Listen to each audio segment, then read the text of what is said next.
Ferme ton poing. Imagine que ta main représente ton cerveau. La partie haute de ton cerveau est l'endroit où tu prends les bonnes décisions, même lorsque tu es en colère ou que tu as très peur. Maintenant, relève un peu tes doigts. Tu vois ton pouce ? Il représente ton cerveau d'en bas. C'est de là que viennent les émotions les plus fortes. Il te permet aussi de faire attention aux autres, de ressentir de l'amour et d'éprouver de la colère ou de l'insatisfaction. Tu vois, si tu replies les doigts, la partie haute de ton cerveau, l'endroit où tu penses, touche ton pouce, comme ça.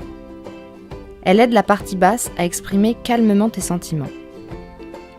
Parfois, quand l'émotion est trop grande, tu peux piquer une crise. Déplie entièrement tes doigts, comme ceci.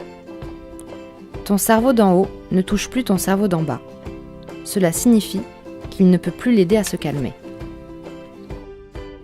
Voici un exemple de ce qui peut se passer dans ton cerveau. Regarde ce qui est arrivé à Léo quand sa petite sœur a cassé sa tour en Lego. Il a piqué une crise et a voulu lui hurler dessus. Mais les parents de Léo lui avaient parlé des crises. Ils lui avaient expliqué que son cerveau du haut pouvait apaiser celui d'en bas. Léo était toujours en colère, mais au lieu de crier après sa sœur, il a réussi à lui dire pourquoi il était fâché et a demandé à ses parents de la faire sortir de sa chambre.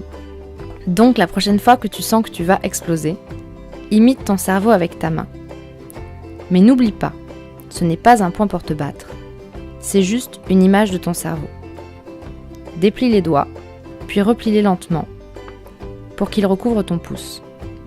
Cela te rappellera d'utiliser ton cerveau du haut pour apaiser les émotions fortes de ton cerveau du bas.